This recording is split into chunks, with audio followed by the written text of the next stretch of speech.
Okay. All right. So, hey, thank you very much for the introduction, and special thanks to Jim Armstrong for the great tee up. Not just the last part he said about how this FBI guy is going to talk about the information sharing and the positive and the negatives. I don't think I'll come close to that. I haven't been outside the FBI for about 11 months now. But I do agree with Jim wholeheartedly that our greatest threat is from within. I do believe, as he commented about Abraham Lincoln, looking at all great societies, when you look at their biggest risks usually come from within, and obviously this country's been through that before.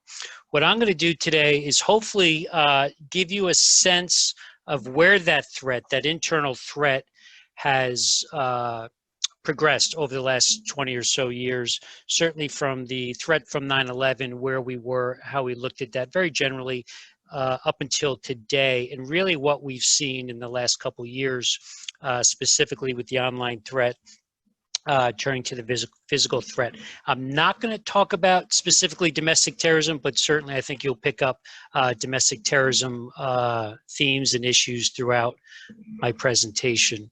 All right.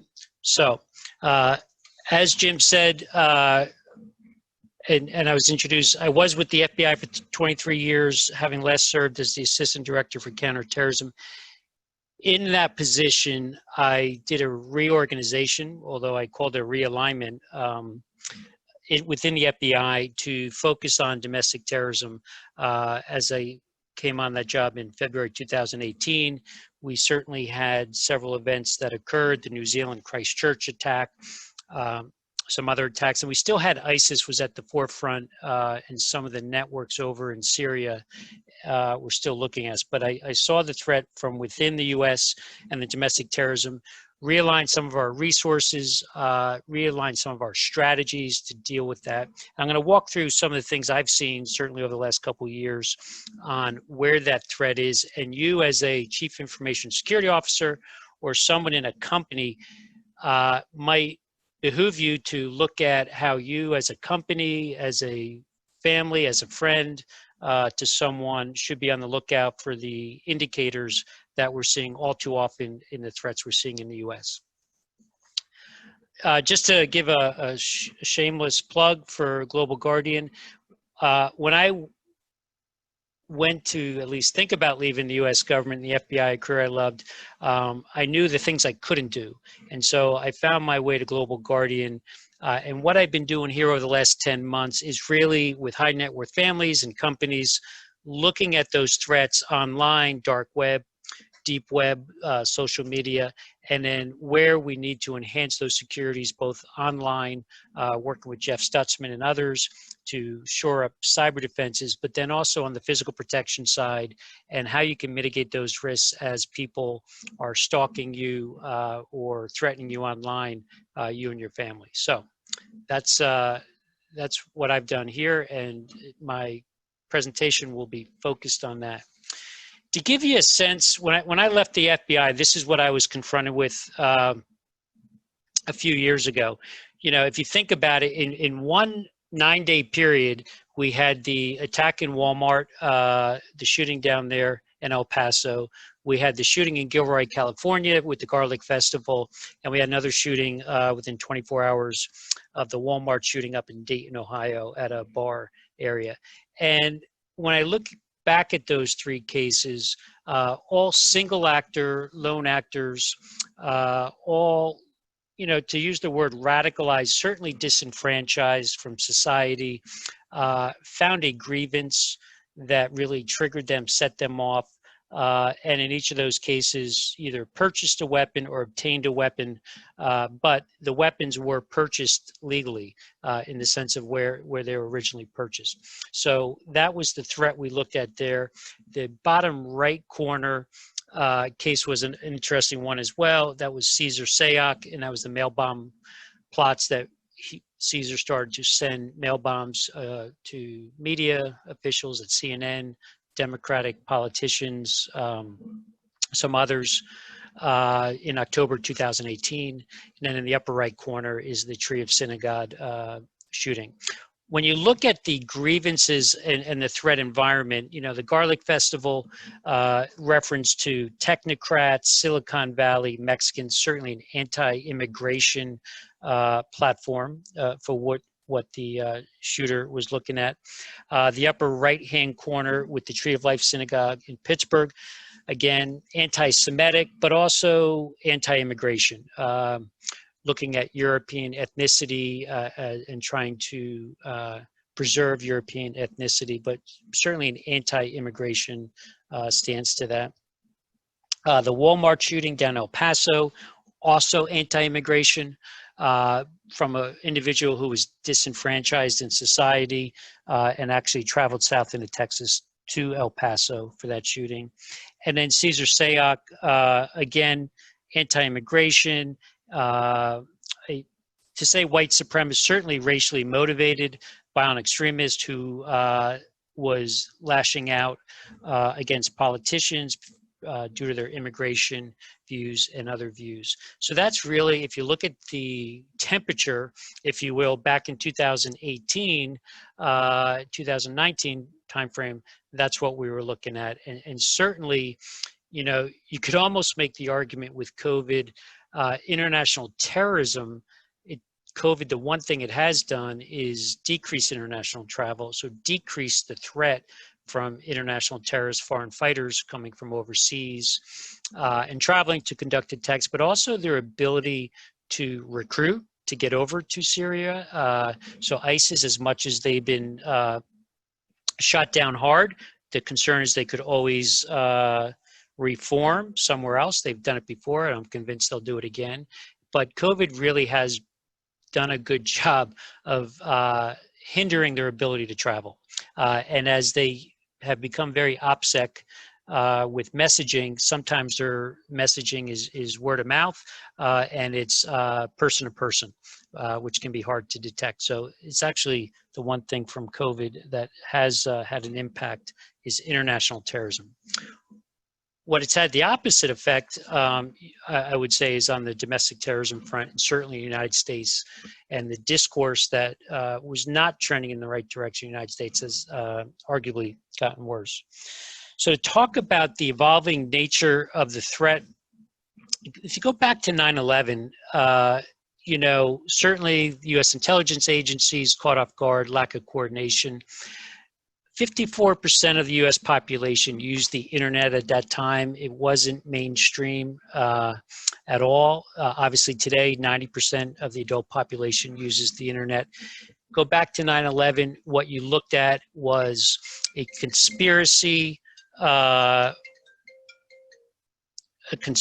with multiple actors from multiple nations operating discreetly, covertly to target. Whereas today, the threat, as much as it's disenfranchisement with our society, a political discourse and tension, and the rhetoric is boiling over, it's the single actor who's acting out against that. And that is a very hard problem set for law enforcement intelligence agencies to detect, quite frankly, because it's less conspiratorial. So less opportunity to run sources, undercovers against them, and then also less opportunity to collect on them, whether it's a wiretap or other means. Also, with the internet, your subjects, your single lone actors, are becoming more emboldened because they feel that they're anonymous is very hard to detect. Obviously, with Tor, the Onion Router, and other means to anonymize where they are has helped them. What's also interesting is the flash to bang, as we talk about it in the FBI. And what that means is, if you look at Al-Qaeda, if you look at external ops from your international terrorism, and then you look at domestic terrorism and certainly lone actor shooters, that flash to bang on both the homegrown violent extremist, who's someone here in the U.S. who becomes radicalized, extreme, and then acts out with a trigger, that flash to bang has decreased. Quite frankly, what used to take months for someone to become radicalized with the internet can be days and weeks, or actually in the past it was even years. So that flash to bang, much harder, much smaller time frame to detect. Again, making it much harder for law enforcement to identify, deter, mitigate, and disrupt. If you look at the targeted violence we're seeing in the US, again, your active shooters, whether school shooters, workplace violence, domestic terrorists acting out because of a political ideology or viewpoint, hatred, there's certainly an aspect of stalking that's going on, which allows law enforcement to identify, but it's different. So it's online research. So if you think about it, you know, someone who is going online and researching an ideology, whether it's white supremacy, whether it's immigration issues, whatever their grievance is, they are going to find something online that supports their viewpoint, which is very different than it was before the internet. If you wanted to find a viewpoint, you had to go to find a book, you had to maybe watch some TV. You know, your cable news networks have certainly become polarizing as well on each side of the equation. So your online research on the internet, you can pretty much find something online that justifies how you feel and what your ideology is. And the next phase on that is, you know, once they have that ideology and there's a grievance, they're going to start targeting that, whether it's a person, a company, or a class of people or organization, and it's going to be taunting. Now, that taunting might be online, might be First Amendment protected speech, but certainly there's going to start to be some type of history, breadcrumbs, if you will, on someone who's becoming more extreme in nature. And that will then transgress into the online threats, and more specifically to people, individuals, again, corporations, networks, organizations, and with more specificity.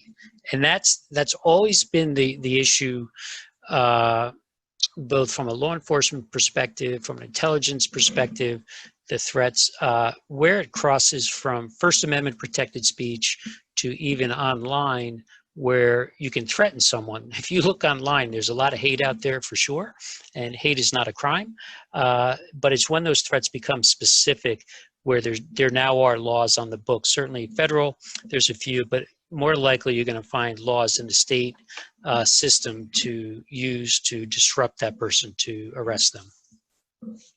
So, you know, the FBI and the Secret Service have done a good job looking back on lessons learned and best practices from what they've seen from different attacks, whether it's domestic violence, workplace violence, terrorism. What concerned me on all these attacks when I ran the counterterrorism division for the FBI, again, international terrorism, your global jihad type threat, and your domestic terrorism, a little different in some ways very similar, but at least on the overseas target set, you know, ISIS, Al-Qaeda, they were looking for something sensational, something symbolic.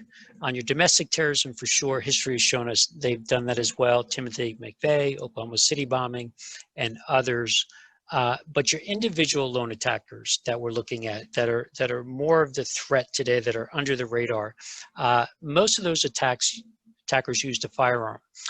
And if you go back and look at where just certainly mass casualty, which mass shooting in the US, where more people have died. More people have died from mass casualty shootings.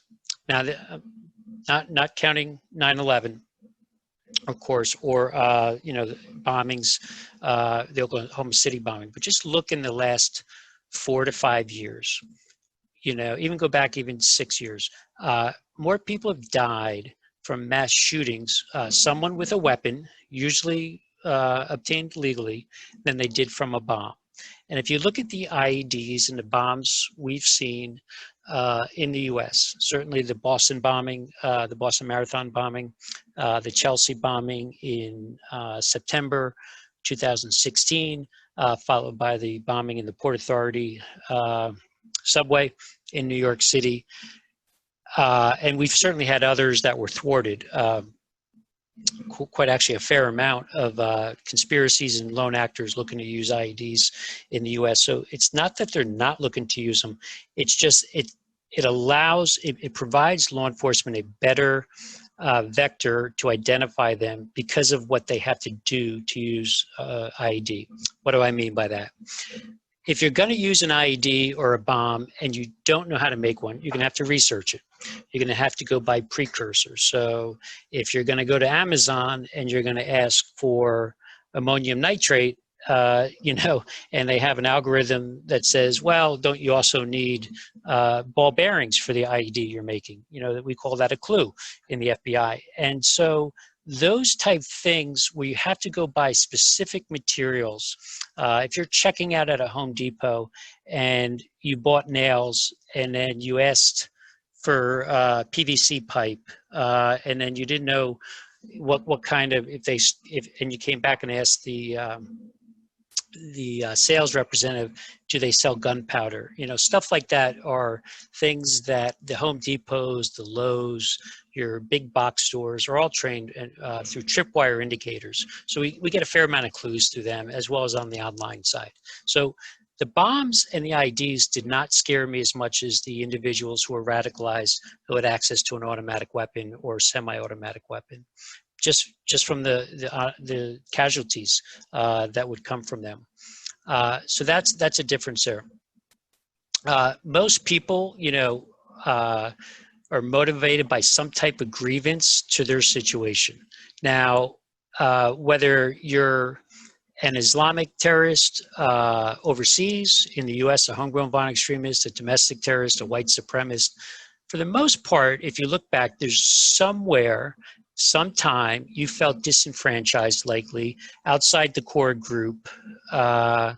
You felt your future wasn't going to be as bright with some of these people, or in your network, in your community, in your society where you were. Something was related to you specifically that caused you to go find some other ideology somewhere else to be accepted.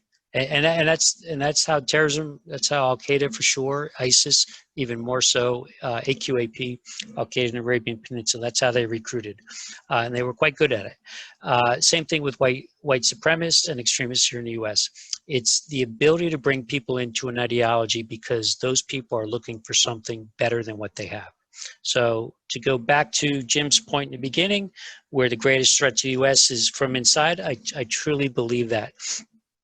Now, certainly there's mental health issues in some of these cases we've seen, but not all, and I think the mental health issue, when people put it out there, it's actually clouded because for the most part, and we're seeing that now in some other issues in the US, the police, law enforcement have been the frontline social workers, even in many cases, certainly first responders with individuals with mental health issues, as states, counties, cities have stopped providing the care they used to pre-1972.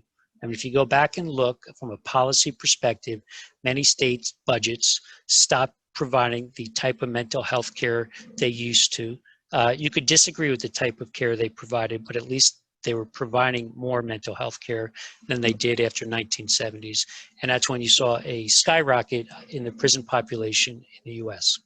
And I think the police would tell you they're used as the front line with mental health. And I think some of the things you're hearing about defunding the police are actually, I don't think anyone really thinks you should be defunding the police. I think it's a good time for a conversation. Should you be funding other programs for mental health and other things to address some of the issues that the police have been given those responsibilities, not because they asked for them, but because there was no other, they are the last defense, and they are the ones responding in the middle of the night when there's an issue. But to go back to the single actors, almost all made some type of threatening concerning communications. If you go back, there's a history there. The issue for law enforcement is you have to have a legal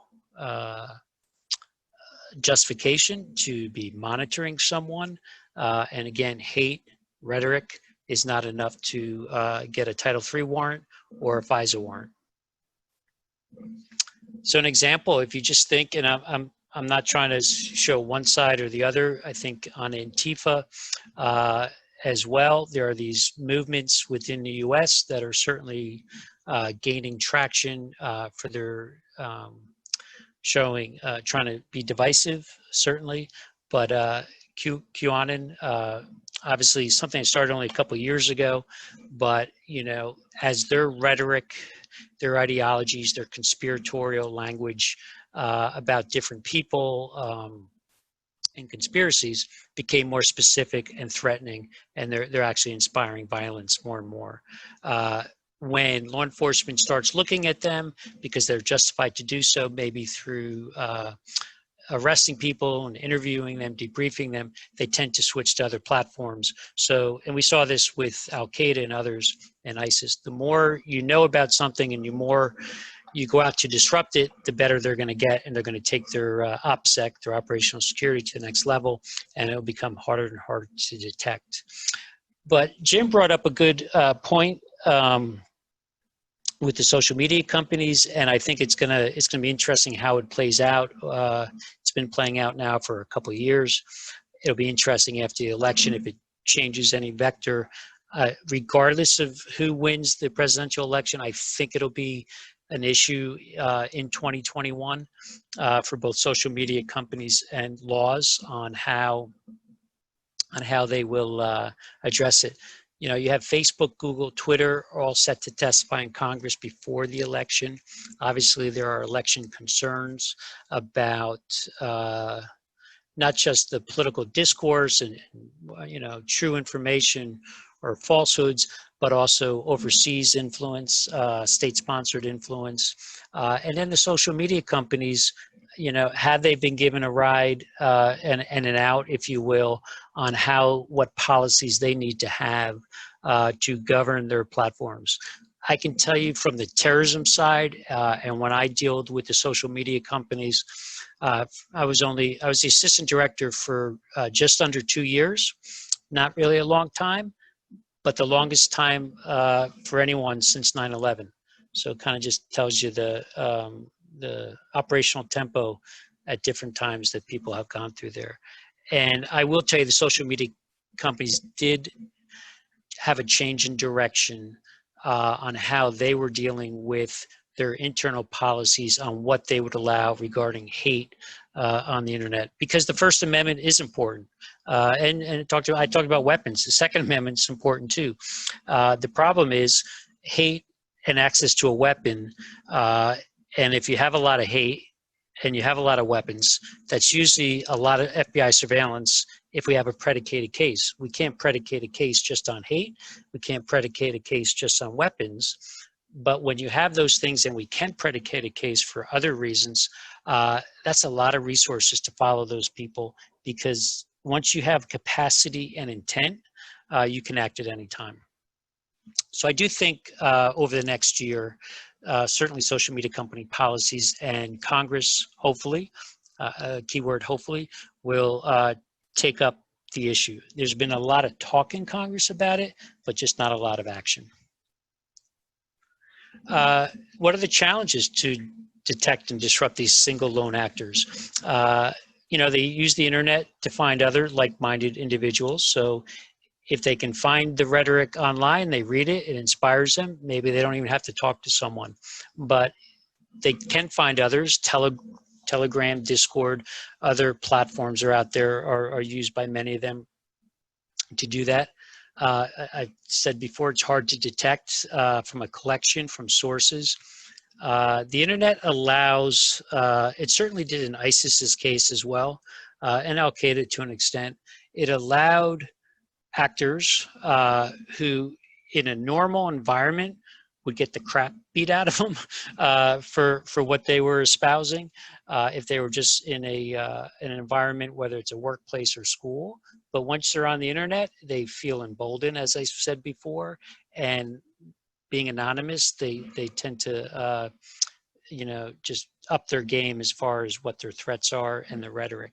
But once they do that, obviously, and they feel protected, that no one knows who they are, they will go look for that weapon, the single lone actors. And frankly, when they do that, it's usually at the end of the process for them. So when we see that transgression from radicalization, extremist behavior, the indicators, and then we see them talking about buying a weapon and getting a weapon, obviously that's when we think they're going to more likely to act, and they're going to start planning a little more at a higher operational tempo. The FBI has done a great study on this, the Behavioral Analysis Unit. They call it the bystander effect. And what it means is if you look at these lone actors, sometimes, and quite frankly, most of the times, it's going to be a family member, a coworker, or a friend that sees the change in behavior. And think about how hard that is to turn in a family member because they have changed their behavior, are talking hate, talking about killing someone, retaliating against someone. All those things. Very hard, certainly for a family member. I would also argue for a friend as well. But coworkers might see it. And sometimes you might be the only person to see that change in behavior because you're close to them. And so we need those people to say something, obviously. But also when you look at it, the data points that you need to put together, the so-called connect the dots, very difficult to do that when it's only seen by a select few individuals who are close to a person. Who's going to collect those dots? I don't think you want the FBI collecting dots and intel from every single family member who thinks the other family member is about to do something. So it's much more, not that we can't do it when it rises to the level that we should, but you're going to need law enforcement, local law enforcement, really knowing the communities and having that trust from the community that people reach out to them to ensure they can take the proper precautions. And many times that is talking to the individual. It's not necessarily building the case, waiting it to happen. If you can off-ramp them, specifically on a lone actor, sometimes that's a viable option. Because once they purchase that weapon legally and they have the hate and they're building up their hatred and extremist behavior, it's going to take one more trigger to just tick them off and they're going to go act. And then it's very hard to disrupt that. So what can you do? Obviously, there's state crimes. In the federal system, there is a crime, threatening communications. If you think about the way the FBI and federal law enforcement works, it has to have something that touches the Commerce Clause, so interstate commerce, and the internet obviously does that. So interstate communications. So if you are threatening communications, include a threat or injury to another person, property, reputation, it's that 18 USC 875 C or D, depending upon person or property, reputation. And I think that's a good thing for CISOs to know, because sometimes you might get something, because in the zeros and the ones there, that something comes up from an enterprise risk strategy within your company, that you're aware of it. There are things you can do. Certainly here at Global Guardian, we then will take that and we'll work with law enforcement to help build the case as well. Because frankly, sometimes the company might have access to information that they can see due to the way their communications are set up, that law enforcement can't do without a subpoena or a search warrant. So internally, even as you look at the insider threat to your company, there's things you can do and look at, and then working with someone, Global Guardian or someone else experienced in these type cases, can work to build those cases up and help and facilitate law enforcement so you don't have an active shooter situation. The DHS, see something, say something. It's a great phrase. The only thing I would add in today's environment, threat environment, it's not just see something, say something. You have to do something. And that do something could be, if you are that family member, coworker, friend, it's not just say something to someone and that's it. Make sure you're saying it to the right person in law enforcement. And after 26 years in law enforcement, both as a prosecutor and FBI agent. You got to follow up sometimes with them. It depends on who you're telling, right? If you're telling a frontline desk sergeant in a precinct in New York, you're probably going to want to follow up with some kind of email communication and memorialize the threat you're providing. But within the company, within where you are, certainly educate, coordinate when you see these threats, and you look at it from a threat enterprise within. Just like in the U.S., the greatest threat can be within.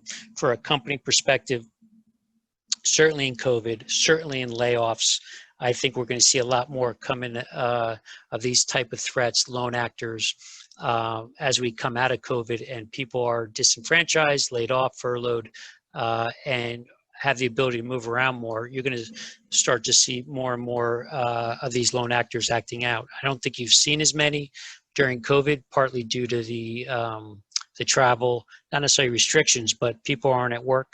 So if you went to work to do something, there's going to be less people there, obviously, so less of a target. You kind of mitigate the risk that way, I guess. That's what I have from Global Guardian. Obviously, if you need us, we're here to help. Jeff Stutzman's a good friend. He knows how to get a hold of us as well. And I just end there and open up to any questions.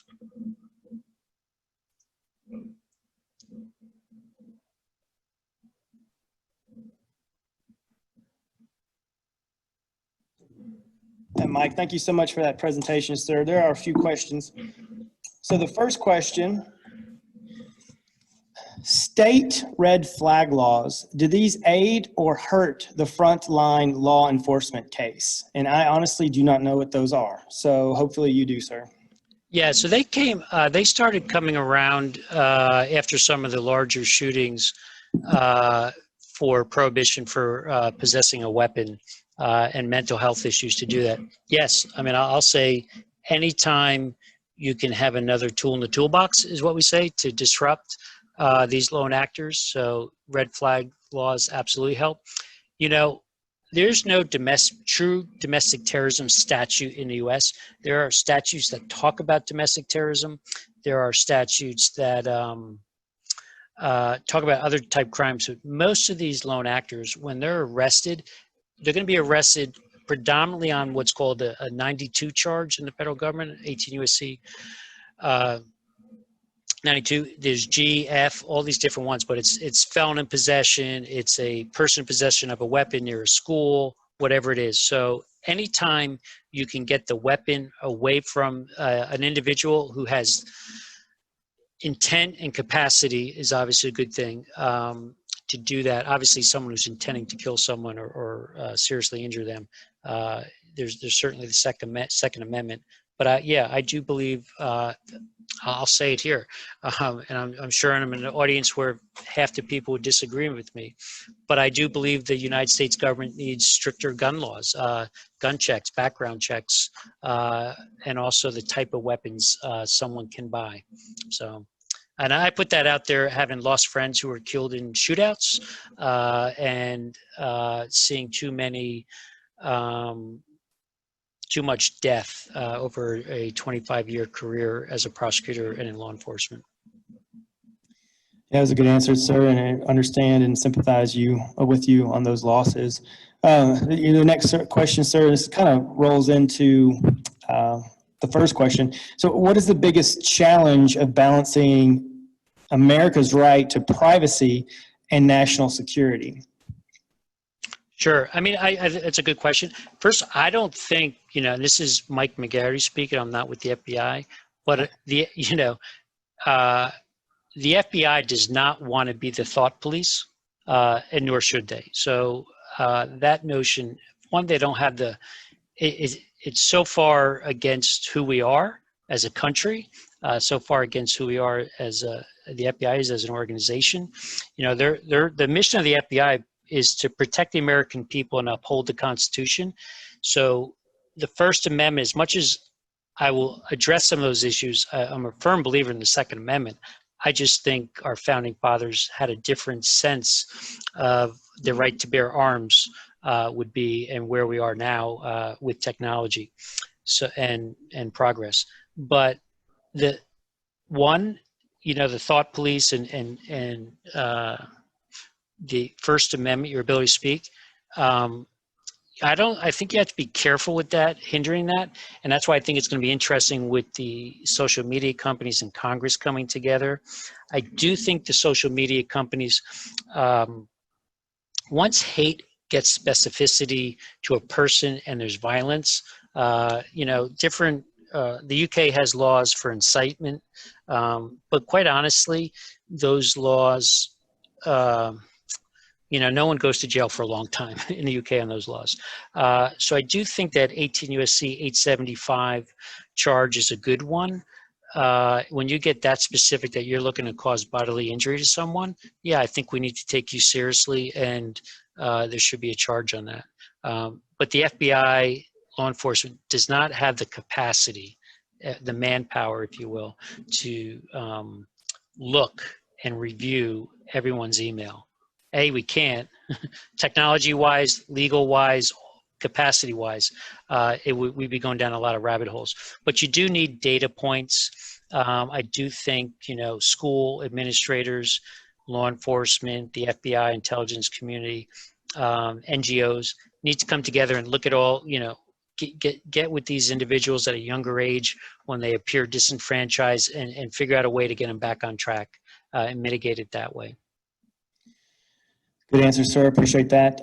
Next question. So you mentioned in your brief target of stalking. Usually if you're going to be targeted, there's a certain amount of stalking that would take place before some action would happen on that said target. This is a two-pronged question, sir. So what are some of the ways to protect your online presence from stalking, and also who could be a target of stalking? I know in Huntsville, particularly, it's a lot of, I want to say, adversaries target the city because of the research and development that goes on here. Some of the certain agencies that are here on Redstone Arsenal, and therefore you have a lot of maybe spies. I hate to use that word spy, but they are here, and we are warned about those in our threat briefs every year. That being said, I don't know if everyone is really thinking that from a social media online presence, how much information they put out there could be detrimental to the country as well. So the two questions again: what are some ways to protect your online presence from stalking, and also who could be a target of stalking? Sure. Well, anyone can be a target. I'll kind of do it backwards. Anyone can be a target. Certainly those high profile are going to be more of a target. Certainly those in the political realm, corporate world. We had one issue we did here. Someone just made a mention about mask wearing, and that's, as people can tell, is a political issue in the U.S. But the person said it in the media and received a fair amount of threats after that we had to help them with here at Global Guardian. Now, here's the problem. Anyone can be a target, but to mitigate that risk, what you can do outright is just keep a low social media profile, right? I tell a story of a girl I know, great student, great SATs, certainly Ivy League bound, but her social media was outrageous, and she didn't get in to any of those schools that she should have thought. And I just think it's the same thing whether you're in government or a high school student, a politician. Your social media, again, going back to what I said, people will go find out an ideology or a mindset that supports their views. So if you're putting something out there that is angering someone else or is controversial, you're just going to open up your profile, obviously, for online predators against you and stalking. Now, what can you do with that? Certainly, there's things like Global Guardian can assist with to your online profile management. There's different things you can do to make sure your name doesn't appear on the front page of a Google hit. It's more towards a third or fourth. But frankly, that takes money. The average citizen, the easiest way to mitigate against that is to keep a low profile. That makes 100% sense. Last question for you, sir. Does Global Guardian participate or provide active shooter scenarios / exercises? And if so, what does it cost? And is it worth investing in that type of exercise? So the answer is yes, we do. Personally, I've ran active shooter exercises when I was at the White House National Security Council for the interagency. So it's more on the communications of that. And then for active shooters, both in response to Parkland, school shootings, as well as any terrorist attack, I ran them for the FBI. So, and we after actioned each one. So yes, we do it here at Global Guardian. Myself and another gentleman do it. As far as pricing, it depends. If it's a tabletop exercise, virtual compared to in-person, compared to setting out what we call a threat management team. So actually putting the playbook out there for the company to not just tabletop it, but to use the tabletop as a deliverable to provide a good policy document and a playbook, if you will, on how to deal with active shooters. I would counsel anyone looking to do that, if you don't have a crisis management team set up. I also ran the U.S. government's hostage recovery, and we after actioned everything there. So whether it's an active shooter or a hostage casing, a kidnapping, you got to form a crisis management team, and a lot of companies forget about that. That would include your general counsel, your HR, your admin, your finance, those type, who your accountable executives are, and really walk through different critical incidents and who's in charge. In the FBI, we always said there's got to be a mommy and a daddy in charge of something, because otherwise there's no accountability. And so even in the corporate structure, you want someone in charge of the critical incident. And then from there, you can go through and tabletop different scenarios, whether it's active shooter, a kidnapping, hostage case, or other extortion or threat. But the answer is yes, we do. All right, sir. Well, Mike, we really appreciate your time and thank you for your service to your country, sir. And we look forward to where Global Guardian is going in the future. And hopefully you can maybe join us in person next year for our threat symposium here in Huntsville. I look forward to it. Thank you very much, and thank you for the opportunity. Well, thank you, sir. So